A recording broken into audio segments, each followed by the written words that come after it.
From this point forward in the NCAA tournament, please resist any temptation to label Loyola Chicago as some type of cuddly underdog. There are obvious urges to do so as they come from a mid-major conference, entered the tournament as a number 8 seed, and have the eternally divine Sister Jean as their spiritual beacon. In the wake of its wire-to-wire evisceration of the number 1 seed Illinois in the past round, casting Loyola as an underdog would make as much sense as betting on Ohio State to win the championship. Loyola isn't a Cinderella, it's a team of well-trained assassins.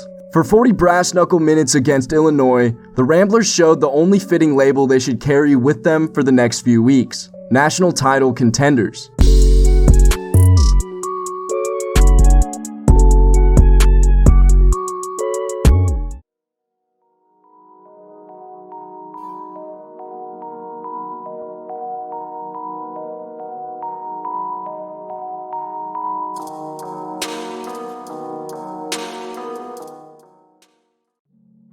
Illinois finished its season with 24 wins and 7 losses, and a Big Ten tournament championship to add on top. But this team will be remembered more as a cruel tease, as Loyola's defense so emasculated the Illini that only the statistic they appeared to lead the game in was complaining to the officials. I guess people kind of forgot or something, but we were the number 1 defense in the country this year, said Krutwig, who finished the game with 19 points and 12 rebounds. I guess people chalk it up to maybe being a mid-major or something, but we play hard, play the right way, and we follow the scout and follow the scheme. The Jesuits must discourage taunting, as that's the closest to any griping Loyola did about the committee's biggest miss for seeding this tournament. Loyola ranked in Ken Palm's top 10, boasted one of the country's top defenses, and won 24 games. They also had the pedigree of the 2018 Final Four run, but the selection committee has long reserved the high seeds for the big brands. And that's why a 24-win team that performed like a number 4 or number 5 seed all season got tabbed as a number 8 seed.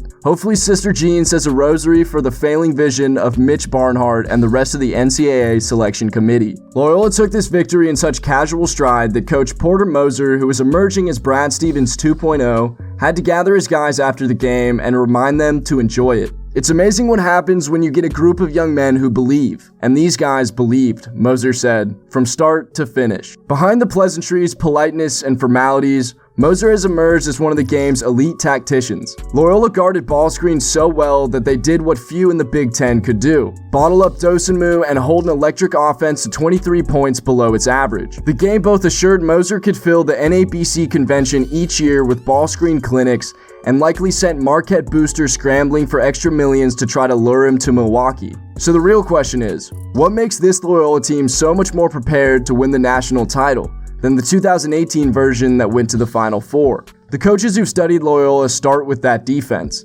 as the Ramblers are a symphony of switches and concise movement. Loyola's schemes are complex enough that it'll occasionally switch ball screen coverages amid a possession to confuse opponents. Against Illinois, they pressured the screens, so ferociously that it forced Illinois to make a skip pass and kept them out of the paint. Moser uses a simple philosophy. How do you start the domino on offense? On defense. How do you stop the domino? Essentially play offense so you are being chased and play defense without chasing. Easier said than done.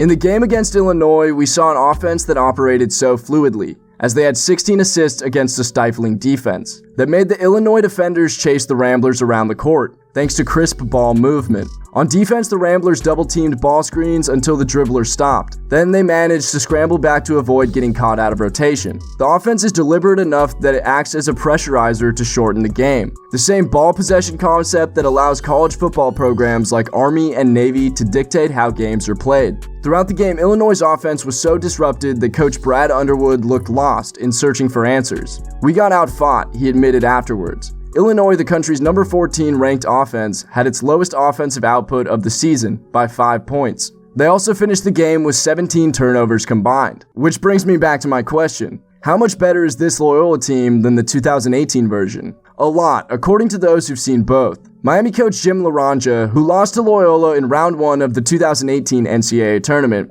told Yahoo Sports that this Loyola team is better for lots of reasons. Loyola won its first 3 games of that 2018 NCAA tournament by a combined 4 points, which led to some of the karmic forces of Sister Jean being factored into the run. This team is a double-digit win over ACC tournament champion Georgia Tech and a 13-point win over Illinois, the Big Ten champion. The Miami coach points to the improved defense and deeper bench as reasons why he thinks this Loyola team is better. He also points out that Krutwig and Williamson are seniors who've been through a Final Four run, and Loyola has years of cultural building blocks in the wake of the Final Four. While Loyola's defense ranks number 1 in KenPom, and their overall ranking has jumped to number 7, the wonderfully unquantifiable complement to a trove of talent and well-executed schemes is an aurora of grittiness that often accompanies the overlooked. You won't get an argument from Illinois, which staggers away from the tournament out-schemed, out-toughed, and outclassed. It's hard to attribute this edition of Loyola to anything cosmic, especially after Illinois never had a prayer. But anyways guys, thanks for watching. Let me know who you think's going to win the tournament in the comments below. Make sure to drop a like, and if you're not subscribed already, make sure to subscribe. And as always guys, deuces.